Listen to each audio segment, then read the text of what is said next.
శరన్నవరాత్రులలో 4వ రోజైన ఆశ్వయుజ శుద్ధ చవితి నాడు అమ్మవారు మనకి కూష్మాండ రూపంలో దర్శనమిస్తారు.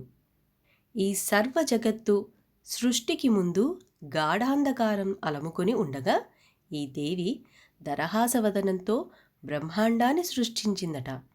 కాబట్టి ఈ దేవికి కూష్మాండ అనే పేరు వచ్చింది.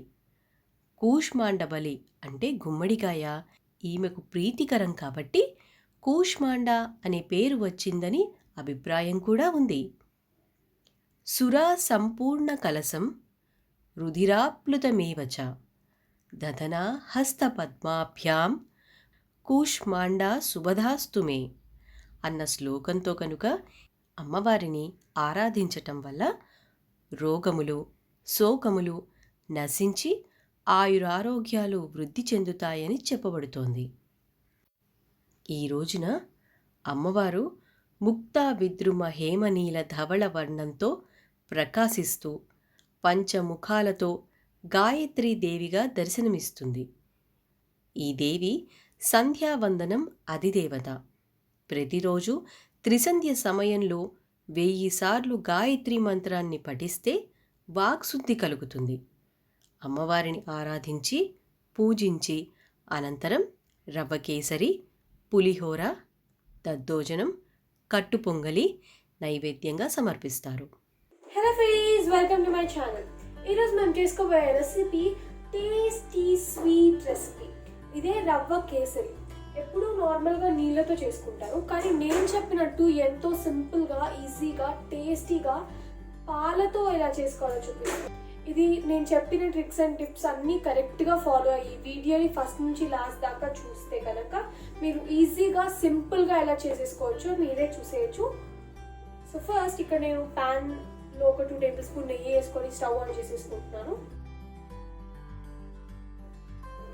నైవేద్యానికైనా లేదంటే అప్పుడప్పుడు బాగా స్వీట్ తినాలనిపిస్తుంది కదా, అప్పుడు కూడా ఈజీగా ఒక 10 మినిట్స్లో అయిపోతుంది రెసిపీ. సో ఇప్పుడు ఒక 2 టేబుల్ స్పూన్స్ నెయ్యి వేసుకున్నాక దీంట్లో కొద్దిగా డ్రై ఫ్రూట్స్, నేను కాజు. సో ఫస్ట్ కాజుని లైట్గా ఫ్రై చేసుకోవాలి. లైట్ గోల్డెన్ బ్రౌన్ కలర్ వస్తాయి కాజు ఫ్రై అవ్వగానే. అలాగే మంచి స్మెల్ కూడా వస్తుంది.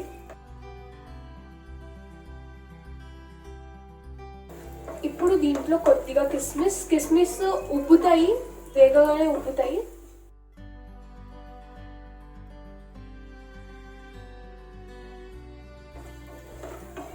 సో చూస్తున్నారు కదా, లైట్గా కొంచెం వైట్ కలర్ వచ్చి ఉబ్బుతున్నాయి.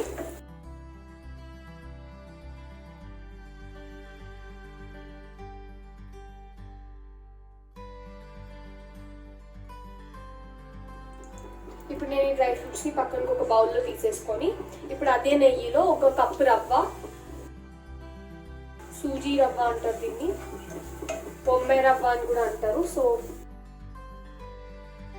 ఇప్పుడు నేను ఆ రవ్వని సిమ్లో పెట్టి బాగా వేయించుకుంటున్నాను. ఒక్కసారి ఇది వేగగానే లైట్ బ్రౌనిష్ కలర్ వస్తుంది, అలాగే మంచి స్మెల్ కూడా వస్తుంది. ఈ సూజీని ఇలానే సిమ్లో పెట్టుకొని మంచి స్మెల్ వచ్చేదాకా వేయించుకోవాలి. దీన్ని ఇలా కలుపుతూనే వేయించుకోవాలి, అలా వదిలేస్తే మాడిపోతుంది. సో ఇలా కలుపుతూనే వేయించుకోవాలి సిమ్లో పెట్టుకొని. ఇప్పుడు ఇది వేగాక దీంట్లో 1 కప్పు పంచదార, ఈ సూజీ నేను ఎంత క్వాంటిటీ తీసుకున్నానో పంచదార కూడా సేమ్ అంతే క్వాంటిటీ తీసుకున్నాను. దీన్ని బాగా కలిపేసుకొని పక్కన పెట్టేసుకోవాలి. ఇప్పుడు నేను ఒక ప్యాన్ తీసేసుకొని దీంట్లో ఒక 2 కప్స్ పాలు, అంటే సూజీకి డబల్ పాలు తీసుకున్నాను. నేను రవ్వ ఎంత క్వాంటిటీ తీసుకున్నానో దానికి డబల్ పాలు, అలాగే రవ్వ ఎంత తీసుకున్నానో అంత నీళ్లు, అంటే 1 కప్పు నీళ్లు. నేను దాంతో ఒకటే కప్తో మెజర్ చేసుకున్నాను, మీరు కూడా 1 కప్తో మెజర్ చేసుకోవచ్చు. సో 2 కప్స్ పాలు అండ్ 1 కప్ వాటర్.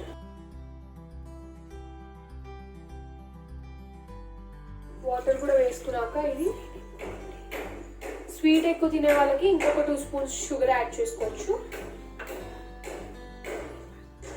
ఇప్పుడు ఈ పాలు బాగా మరగాలి. ఈ పాలు లైట్గా బాయిల్ అవ్వగానే దీంట్లో కొద్దిగా కుంకుమ పువ్వు వేసుకొని దీన్ని బాగా కలుపుకోవాలి ఒకసారి. కుంకుమ పువ్వు వేయడం వల్ల మంచి ఫ్లేవర్ వస్తుంది, స్మెల్ కూడా వస్తుంది, అలాగే టేస్ట్ కూడా బాగుంటుంది. సో ఇలా కుంకుమ పువ్వు వేయడం వల్ల మంచి ఎల్లోయిష్ కలర్ కూడా వస్తుంది. సో ఇప్పుడు దీంట్లో మనం రవ్వ ఇంకా షుగర్ ఆల్రెడీ కలుపుకొని పెట్టుకున్నాం కదా, అది వేసుకున్నాం. నేను రవ్వ ఇంకా షుగర్ ఎందుకు కలుపుకొని పెట్టుకోమన్నానంటే ఉత్తి రవ్వ వేయించుకొని వేసేసుకుంటే అది ఉండల కింద కడుతుంది. సో అది అవాయిడ్ చేయడానికి కొంచెం షుగర్ కూడా కలిపేసుకుంటున్నాను దాంట్లోనే. షుగర్ కలుపుకోవడం వల్ల మధ్యలో షుగర్ ఉండడం వల్ల రవ్వ ఉండలు కట్టకుండా ఉంటుంది, అలాగే టేస్ట్ కూడా బాగుంటుంది. సో ఇప్పుడు దీన్ని బాగా కలుపుకోవాలి. ఇలా కలుపుకుంటూ మీడియం టు హై ఫ్లేమ్లో పెట్టుకొని దీన్ని బాగా బాయిల్ చేసుకోవాలి. రవ్వ దీంట్లో ఉడికేదాకా దీన్ని బాయిల్ చేసుకోవాలి. ఇప్పుడు దీంట్లో ఇంకొక 2 టేబుల్ స్పూన్స్ నెయ్యి. నేను 1 కప్పు రవ్వ తీసుకున్నాను కాబట్టి ఒక ½ కప్ అన్న నెయ్యి తీసుకుంటున్నాను, ఎందుకంటే ఈ నెయ్యి వల్ల టేస్ట్ ఇంకా బాగుంటుంది. వేసుకొని దీన్ని బాగా కలుపుకుంటున్నాను. ఇది ఆల్మోస్ట్ రెడీ అయిపోయింది, ఇంకొక 2-3 మినిట్స్లో రెడీ అయిపోతుంది. ఇప్పుడు దీన్ని ఇలా కలుపుకుంటూ దగ్గరగా వచ్చేదాకా కలుపుకుంటూ దీన్ని కుక్ చేసుకోవాలి. ఇప్పుడు దీని మీద మూత పెట్టి ఒక 2-3 మినిట్స్ మీడియం ఫ్లేమ్లో పెట్టుకొని కుక్ చేసుకోవాలి. ఇప్పుడు స్టవ్ ఆఫ్ చేసేసుకొని ఒక 5 మినిట్స్ ఇలానే ఉంచేసుకుంటున్నాను. ఉంచుకుని తర్వాత సర్వ్ చేసేసుకున్నాను. ఇప్పుడు 5 మినిట్స్ అయిపోయింది. ఇప్పుడు దీంట్లో డ్రై ఫ్రూట్స్ వేసేసుకుంటున్నాను. వేసుకొని దీన్ని ఒకసారి బాగా కలిపేసుకొని సర్వ్ చేసేసుకున్నాను.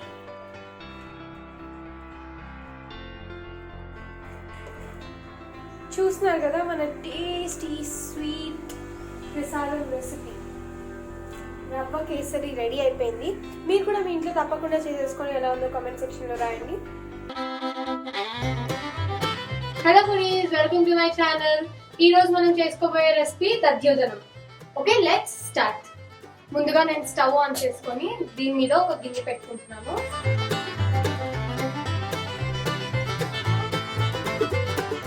ఇప్పుడు దీనిలో నేను కొంచెం ఆయిల్ వేసుకుంటున్నాను. ఇప్పుడు ఆయిల్ లైట్గా వేడెక్కగానే దీనిలో కొంచెం జీలకర్ర, కొన్ని ఆవాలు,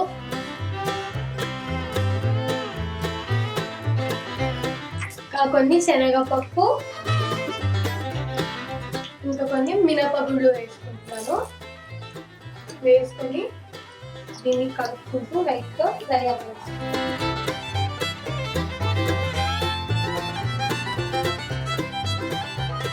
ఇప్పుడు దీనిలో ఒక 4-5 జీడిపప్పులు వేసుకొని కలుపుకుంటున్నాను.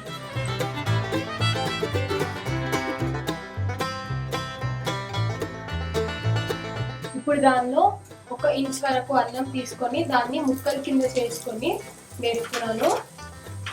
అలాగే తరిగి పెట్టుకున్న పచ్చిమిరపకాయలు 2 వేసుకొని బాగా మిక్స్ చేసుకుంటాను. దీన్ని ఇప్పుడు లైట్గా వేగనిద్దాము. కొంచెం వేగనిద్దాము. ఆ లోపల దీనిలో కొన్ని మిరియాలు వేసుకొని బాగా కలుపుతాము. ఇప్పుడు దీనిలో 1 రెబ్బ వరకు కరివేపాకు వేసుకొని దీన్ని లైట్గా కలుపుకుంటూ ఫ్రై అవ్వనిద్దాము. దీనిలో 1 ఎండుమిరపకాయని ముక్కల కింద చేసుకొని వేసుకున్నాను. ఇప్పుడు దీన్ని బాగా కలుపుకుంటున్నాను.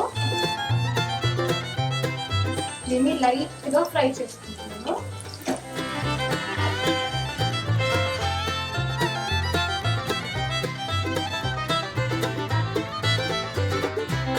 ఇప్పుడు దీంట్లో కొంచెం కొత్తిమీరని లైట్గా కట్ చేసుకొని వేసుకుంటున్నాను.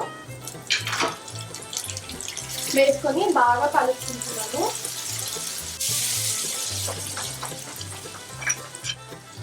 స్టవ్ కొంచెం హైలో పెట్టుకున్నాను.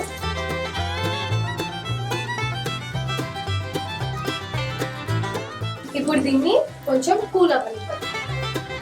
ఇప్పుడు మనం ఇక్కడ ఒక బౌల్ తీసుకున్నాము, దాంట్లో ఒక కప్ రైస్ ఉడకపెట్టింది వేసుకున్నాము. ఆ రైస్ ని కొంచెం చేతితోనే వేసుకొని ఇప్పుడు దాంట్లో కొంచెం టేస్ట్ కి తగినంత సాల్ట్ వేసుకున్నాము. వేసుకొని దానిలో ఒక కప్పు వరకు పెరుగు వేసుకుంటాను. ఆ అన్నంకి సరిపడినంత పెరుగు వేసుకుంటాను. దీన్ని బాగా కలుపుకుంటున్నాను.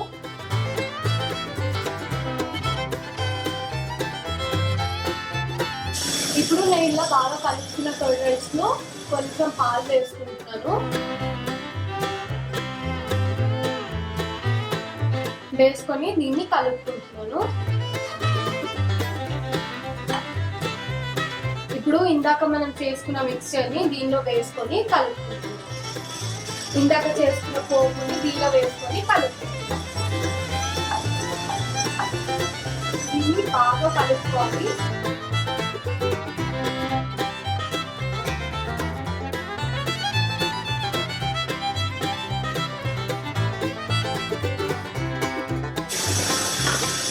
ఇప్పుడు నేను దీన్ని బాగా కలుపుతున్నాను. దీన్ని నేను ఒక సర్వింగ్ ప్లేట్ లోకి సర్వ్ చేసుకుంటాను. చూడడానికి చాలా టేస్టీగా, చాలా యమ్మీగా ఉంది. మీరు దీన్ని కావాలంటే వేయించుకున్న పల్లీలతో కూడా సర్వ్ చేసుకోవచ్చు.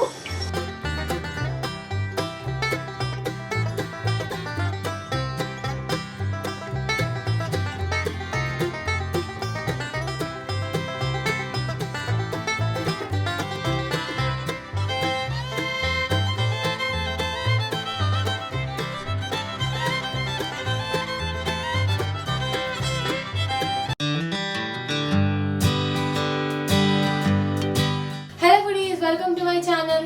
ఈ రోజు మనం చేసుకోబోయే రెసిపీ మామిడికాయ పులిహోర. So let's start. నేను స్టవ్ ఆన్ చేసుకొని దాని మీద ఒక బౌల్ పెట్టుకున్నాను.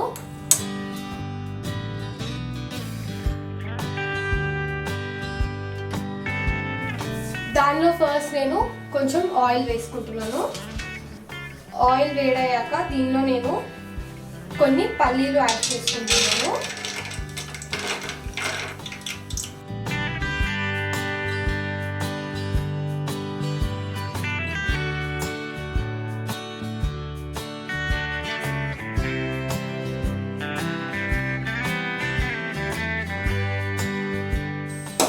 ఇప్పుడు ఈ పల్లీలు బాగా వేగిన తర్వాత నేను ఒక బౌల్లోకి తీసేసుకుంటాను. ఇప్పుడు నేను ఈ పల్లీల్ని ఒక సైడ్కి ఒక బౌల్లోకి తీసేసుకుంటున్నాను.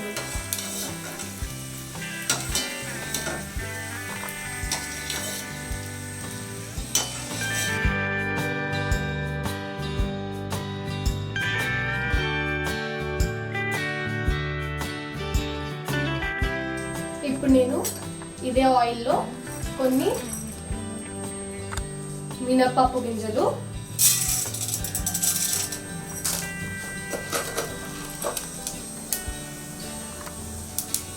అలాగే కొన్ని శనగపప్పు గింజలు,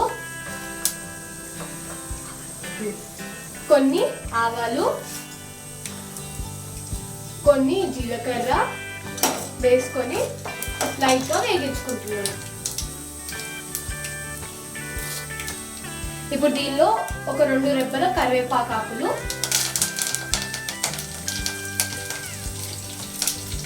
మరియు 2 ఎండుమిరపకాయలు కొట్టుకొని వేసుకున్నాను. ఇప్పుడు దీనిలో పచ్చి మిరపకాయలని కోసుకొని వేసుకుంటున్నాను. ఇక్కడ జాగ్రత్త, ఆయిల్ చిమ్ముతుంది.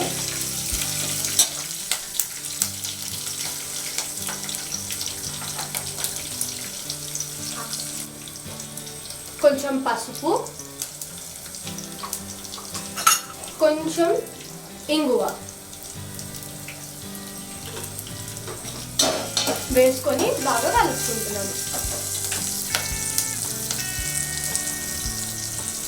ఇప్పుడు దీనిలో మామిడికాయ తురుము, ఒక కప్పు దాకా నేను మామిడికాయ తురుము చేసుకున్నాను. ఆ తురుముని దీనిలో వేసుకుంటున్నాను. వేసుకొని బాగా కలుపుకుంటున్నాను. ఇప్పుడు దీన్ని లైట్గా కుక్ అవ్వనిద్దాము.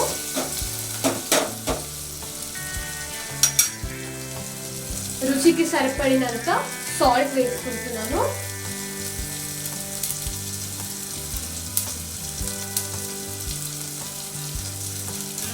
వేసుకొని దీన్ని కూడా ఒకసారి బాగా కలుపుకుంటున్నాను.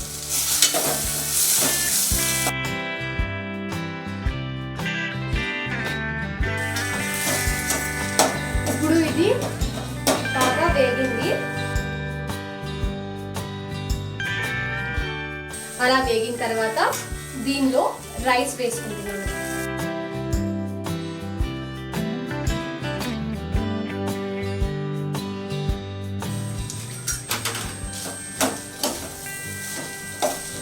ఇప్పుడు రైస్ వేసుకున్న తర్వాత దీన్ని బాగా కలుపుకుంటున్నాను.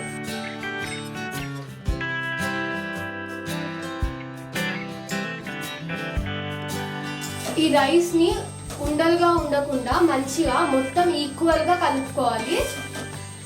మామిడికాయ ప్రతి మెతుక్కి అంటుకునేలాగా కలుపుకోవాలి. దీనివల్ల టేస్ట్ ఇంకా చాలా బాగుంటుంది. కలుపుకునే విధానంలో కూడా టేస్ట్ పెరుగుతుంది. మన ఛానల్లో traditional cuisine, spicy, Chinese, Indonesian ఇలా చాలా వెరైటీస్ చూపిస్తాము. ఇప్పుడు ఇది లాస్ట్కి రెడీ టు డ్రాప్ అనుకున్నప్పుడు దీనిలో పల్లీలు వేసుకుంటున్నాను. వేసుకొని బాగా కలుపుకుంటున్నాను. కలుపుకొని స్టవ్ ఆఫ్ చేసేసుకుంటున్నాను.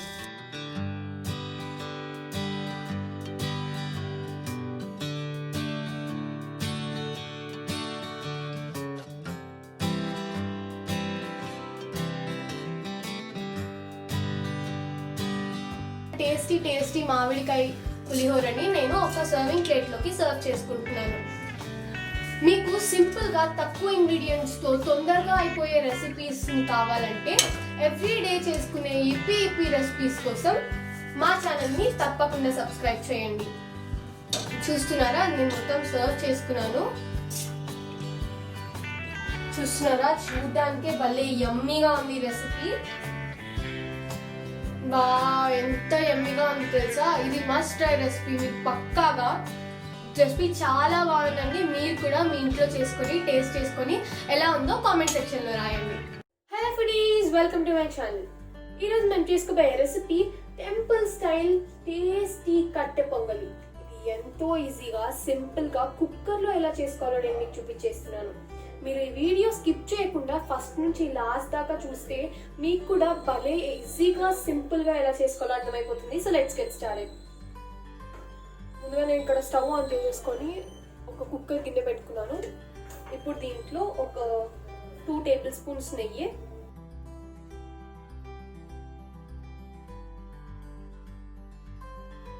వేడెక్కాలి.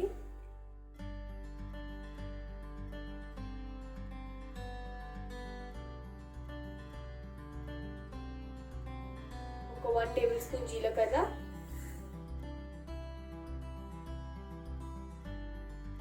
1 టేబుల్ స్పూన్ మిరియాలు వేసుకొని వీటిని ఒకసారి కలుపుకోవాలి. వీటిని ఒకసారి లైట్గా కలుపుకున్నాక దీంట్లో చాప్ చేసుకొని పెట్టుకున్న అల్లం, నేను చిన్న చిన్న ముక్కల కింద కట్ చేసుకున్నాను. ఒక 1 ఇంచ్ అల్లం. సో అల్లం, ఒక 2 పచ్చిమిరపకాయలు కట్ చేసుకొని పెట్టుకున్నాను. ఆ పచ్చిమిరపకాయలు వేసుకొని వీటిని లైట్గా కలుపుకోవాలి.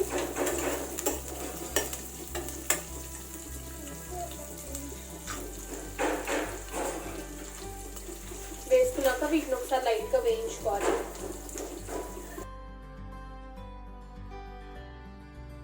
వేయించుకున్నాక దీంట్లో ఒక రెప్ప కరివేపాకు, అలాగే ఒక కప్పు జీడిపప్పు,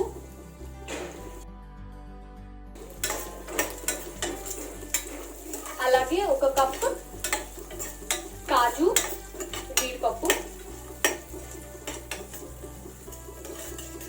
వేసుకొని వీటిని ఒకసారి బాగా కలుపుకోవాలి. లైట్గా వేయించుకోవాలి.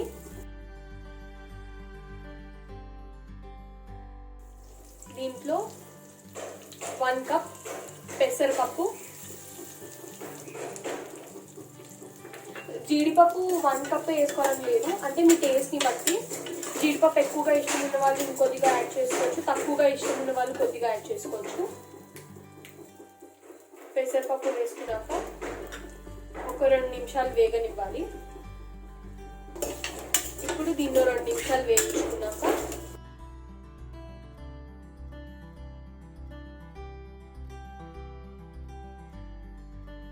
ఇప్పుడు నేను ఇక్కడ 1 కప్ పెసరపప్పు వేసుకున్నాను కాబట్టి దీంతోనే 2 కప్పుల బియ్యాన్ని ఆల్రెడీ కొలుచుకొని పక్కన పెట్టుకున్నాను నేను. ఇప్పుడు దీంట్లో పెసరపప్పు ఇంకా బియ్యం కలిసి మొత్తం 3 కప్స్ అవుతుంది కదా. ఇప్పుడు దీనికి 3 టైమ్స్ అంటే 3 × 3 9 కప్స్ ఆఫ్ వాటర్ వేసుకోవాలి.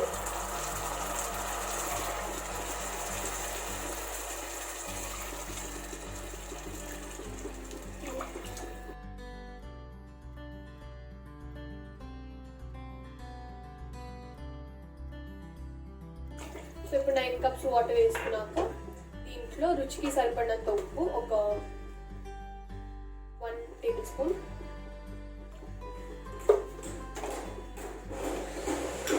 వేసుకొని ఒకసారి బాగా కలుపుకొని నీళ్ళని బాగా మరిగించుకోవాలి. సో చూస్తున్నారు కదా, ఇవి బాగా బాయిల్ అవుతున్నాయి. ఇప్పుడు దీంట్లో 2 కప్స్ రైస్ నేను ఆల్రెడీ కడిగి పెట్టేసుకున్నాను.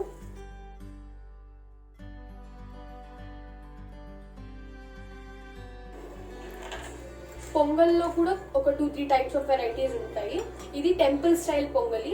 నేను తమిళనాడు రెస్టారెంట్ స్టైల్ పొంగలి మీకు మళ్ళీ నెక్స్ట్ వీడియోస్లో ఎప్పుడన్నా చూపిస్తాను.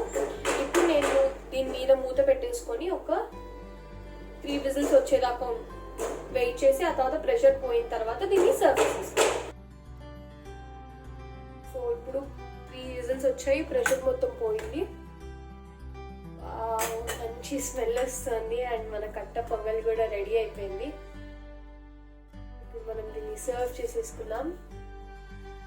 దీనిలోకి ది బెస్ట్ కాంబినేషన్ అంటే టొమాటో పచ్చడి, అలాగే గోంగూర పచ్చడి కూడా చాలా బాగుంటుంది. సో నేను దీంతో కొద్దిగా టొమాటో పచ్చడి కూడా సర్వ్ చేసేసుకుంటున్నాను. టొమాటో పచ్చడి వీడియో కావాలంటే మీరు ఛానల్లోకి వెళ్ళి ఒకసారి చెక్ చేసుకుంటే మీకు టొమాటో పచ్చడి వీడియో కూడా ఉంటుంది. సో చూస్తున్నారు కదా, మన టేస్టీ టెంపుల్ స్టైల్ కట్టె పొంగలి రెసిపీ రెడీ అయిపోయింది. నార్మల్గా టెంపుల్లో అయితే ప్లెయిన్ కట్టె పొంగల్ మాత్రమే ఉంటుంది. ఇంట్లో చేసుకుంటే కనుక టమాటో పచ్చడితో సర్వ్ చేసుకుంటే అబ్బా అద్భుతంగా ఉంటుంది టేస్ట్. సో మీరు కూడా మీ ఇంట్లో ట్రై చేసుకొని ఎలా ఉందో కమెంట్ సెక్షన్లో డ్రాప్ చేయండి.